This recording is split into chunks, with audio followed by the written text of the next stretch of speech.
क्या हुआ? जब अचानक रात 2 बजे एक लड़की चुपचाप राम मंदिर में घुस गई, जो चमत्कार हुआ उसे देखकर सभी लोगों के रोंगटे खड़े हो गए।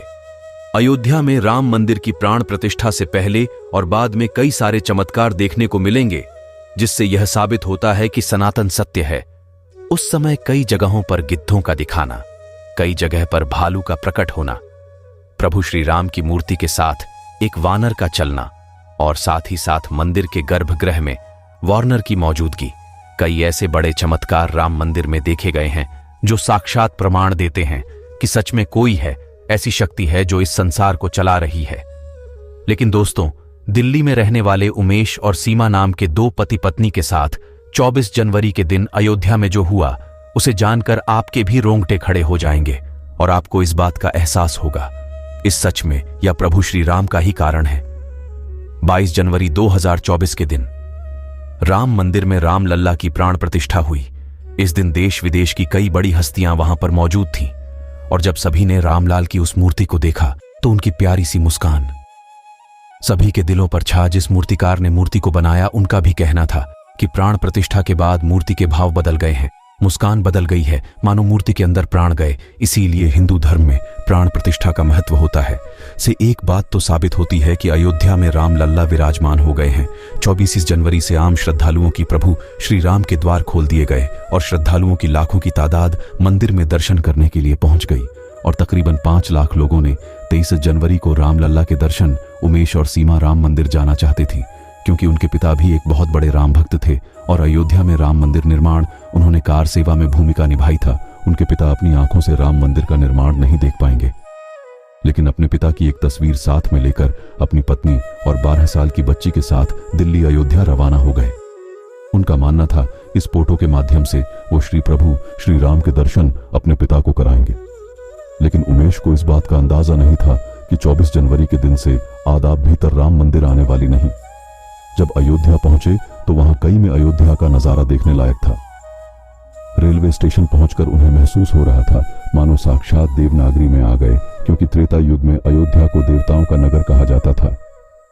ऐसा कहते हैं जब भगवान विष्णु ने प्रभु श्री राम रूप में अवतार लिया और अयोध्या में जन्मे तो कई देवी देवता उनकी प्रजा बनाकर अयोध्या में जन्मे और उनकी लीला को अपनी आंखों से देखा था। जब प्रभु श्री राम सरयू नदी में समाहित हो गए तब सभी नगरवासी भी सरयू नदी में समाहित हो गए, क्योंकि वह सभी देवी देवता ही तो थे। जब उमेश और सीमा ने अयोध्या नगर की भव्यता को देखा तो उनके भी होश उड़ गए, क्योंकि यह कोई सामान्य बात नहीं थी। इससे पता चलता है कि भारत में मंदिरों का कितना महत्व है। अगर किसी स्थान पर एक भव्य मंदिर का निर्माण होता है तो वह शहर की प्रगति को साथ लेकर आता है, कई लोगों को रोजगार दिलाता है और साथ ही साथ उस शहर की प्रगति का माध्यम बनता है। ऐसे ही अयोध्या में जिस प्रकार से राम मंदिर का निर्माण हुआ था, वैसे ही वहां पर प्रगति साफ तौर पर देख रही थी। लेकिन जब उमेश और सीमा अपनी 12 साल की बच्ची के साथ राम मंदिर पहुंचे तब वहां पर बहुत ज्यादा भीड़ मौजूद थी। शाम का समय था और इधर उधर भगदड़ मच रही थी। पुलिस प्रशासन जैसे तैसे भीड़ को काबू करने में लगा था, लेकिन बाद प्रभु श्री राम के इतने दीवाने थे कि वह तो बस किसी भी तरह अब्बास एक झलक राम लल्ला के दर्शन करना चाहते थे। इस बीच उमेश जी अपनी पत्नी और बच्चे के साथ लाइन में लग गए। तकरीबन 4 से 5 घंटे उन्हें लाइन में लगना पड़ा, लेकिन उन्होंने अपना अनुभव बताते हुए कहा कि इतनी भीड़ होने के बावजूद भी सभी भक्त एक दूसरे के साथ समन्वय बनाए हुए थे। सभी के मन में राम बसे थे, इसीलिए सभी के अंदर राम की मर्यादा आ गई थी। सभी भक्त बहुत शांतिपूर्ण तरीके से उसे लाइन में लगे हुए थे और हमें 4 से 5 घंटे के पश्चात राम लल्ला के दर्शन करने का सौभाग्य प्राप्त हुआ। उस समय रात्रि की शुरुआत हो चुकी थी। मैंने अपनी पत्नी और बच्ची के साथ रामलाल के दर्शन किए और अपने पिता की फोटो को उन्हें दिखाया। ऐसा लग रहा था मानो आज मेरे पिता की आत्मा को शांति मिल गई हो, क्योंकि उन्होंने कार सेवा में एक महत्वपूर्ण भूमिका निभाई थी। लेकिन मुझे इस बात का अंदाजा नहीं था कि आज प्रभु श्री राम मेरी भक्ति की परीक्षा लेने वाले थी, क्योंकि बहुत ज्यादा भीड़ का माहौल होने के कारण रात्रि के समय मंदिर के अंदर नजर बहुत भयानक था। चारों तरफ लोग ही लोग मौजूद थे और बात जब आई बाहर जाने की तो एक बहुत बड़ा जनसैलाब दर्शन करके मंदिर के बाहर लौट रहा था। इसी बीच अचानक से मेरी पत्नी सीमा कहाँ, मेरी 12 साल की बच्ची हर्षिता से छूट गया। लेकिन भीड़ में उसे इस बात का अंदाजा नहीं हुआ। हम प्रभु श्री राम का नाम जपते जपते मंदिर से बाहर आ गए और जब हमने देखा कि हमारी बड़ी चीज हमारे साथ नहीं है तो हमारे भी होश उड़ गए। चारों तरफ देखने पर केवल और केवल भीड़ नजर आ रही थी और बच्ची का कोई अता पता नहीं था।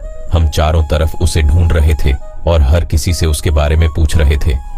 कई लोगों को हमने उसका फोटो भी दिखाया, लेकिन किसी को कोई जानकारी नहीं थी कि आखिर वह कहां पर है। हम उसी जगह पर फूट कर रोने लगे और चारों तरफ भटकते भटकते उसे ढूंढने लगे और देखते ही देखते तकरीबन रात के 12 बज गए।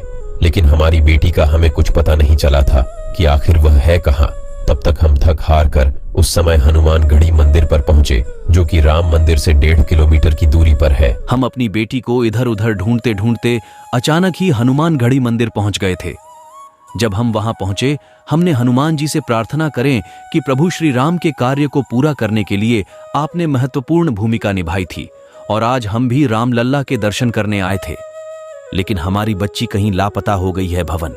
हम आपसे विनती करते हैं, इसे प्रभु श्री राम का कार्य मानकर हमारी बच्ची का किसी न किसी तरह पता लगाइए। कुछ देर हम हनुमानगढ़ी मंदिर में बैठकर ही रोते रहे, बिलखते रहे। न कोई हमें सहारा देने वाला था और न ही कोई आंसू पोंछने वाला, लेकिन एक विश्वास था कि संकट मोचन हनुमान जी हमारे संकटों को जरूर दूर करेंगे। तभी उस स्थान पर एक ऐसा चमत्कार हुआ जिसकी हमने कल्पना नहीं की थी। हनुमानगढ़ी क्षेत्र में हमें एक वानर दिखाई दिया जिसका मुख लाल था और उसके हाथ में एक रूमाल था। जब हमने उस रूमाल को ध्यान से देखा तो वह रोमा हमारी बेटी हर्षिता का था। लेकिन सवाल यह था, आखिर वह रूमाल उस बंदर के पास कैसे आया? उमेश और सीमा के रोंगटे खड़े हो गए, लेकिन अभी भी उनकी बेटी नहीं मिल पाई थी। वह इसे हनुमान जी का संकेत मान रहे थे, जिसके बाद उन्होंने उस बंदर का पीछा करना शुरू कर दिया और वहां बंदर के पीछे पीछे चल दिए। देखते देखते उसे बंदर का पीछा करते करते उन्होंने 1.5 किलोमीटर का सफर पूरा किया और वे फिर से अयोध्या राम मंदिर के दरवाजे पर पहुंच गए। रात्रि के समय दरवाजा बंद हो चुका था, अंदर जाने का कोई मार्ग नहीं था, लेकिन वह बंदर हर्षिता के रूमाल को राम मंदिर के दरवाजे पर छोड़कर चला गया। ऐसा लग रहा था मानो उनकी बच्ची मंदिर के अंदर मौजूद हो। अब उमेश और सीमा के सामने अब इंतजार करने के अलावा दूसरे और कोई रास्ता नहीं था। सुबह तक उन्होंने इंतजार किया गया। उन्हें प्रभु श्री राम जी से उम्मीदें थीं, संकट मोचन हनुमान जी महाराज पर भरोसा था। और जब प्रातःकाल प्रभु श्री राम लल्ला के दरवाजे खोले गए, तब तक वहां पर बहुत ज्यादा भीड़ मौजूद थी। ऐसा लग रहा था इतनी भीड़ में आखिर वह अपनी बच्ची को कैसे ढूंढ लेंगे। तब जैसे ही राम मंदिर का दरवाजा खोला तो उमेश और सीमा के रोंगटे खड़े हो गए, क्योंकि अंदर मंदिर के पुजारी अपने हाथ में उसे बच्ची को लिए खड़े हुए थे। उनका कहना था कि यह बच्ची शायद रात्रि से ही इस मंदिर में है। सुबह दरवाजे खुलते ही हमें यह राम लल्ला के गर्भगृह में थी। अच्छी ऐसा लग रहा था साक्षात राम लल्ला इसके साथ खेल रहे हो, और साथ ही में एक बंदर भी वहां पर मौजूद था, जो हमें इससे मिलकर कहीं अंतर्ध्यान हो गया। सीमा और उमेश को अपनी बच्ची पुनः मिल चुकी थी। उनका विश्वास नहीं टूटा था, बल्कि उनकी आस्था और ज्यादा बढ़ गई थी।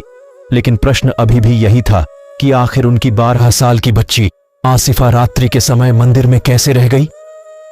मंदिर के अंदर ही छूट गई थी, या फिर बाहर बहुत ज्यादा असुरक्षा होने की वजह से हनुमान जी का चमत्कार था कि उन्होंने किसी तरह से उस बच्ची को राम लल्ला के गर्भ में छोड़ दिया। जो भी हो, लेकिन यह भी एक बहुत बड़ा चमत्कार था। माँ बाप को अपनी कोई बच्ची प्रभु श्री राम जी की कृपा से पुनः प्राप्त हो गई। इसके बाद में पुण्य दिल्ली के लिए रवाना हो गए और अपने साथ घटी इस घटना के बारे में उन्होंने सभी को बताया है। सबका एक ही कहना था कि जिस शहर में प्रभु श्री राम का निवास हो और जिसके स्वयं हनुमान हो, ऐसे स्थान पर किसी भी प्रकार के भय की क्या जरूरत है। दोस्तों, आज की यह वीडियो आपको पसंद आई हो तो आप लाइक जरूर करें, कमेंट बॉक्स में सच्चे भक्त जय श्री राम लिखें और हमेशा ऐसी चमत्कारी घटनाएं देखने के लिए हमारे चैनल को सब्सक्राइब करके बेल आइकॉन को प्रेस कर ले। अभी के लिए आप सभी दर्शकों को जय श्री राम, हर हर महादेव।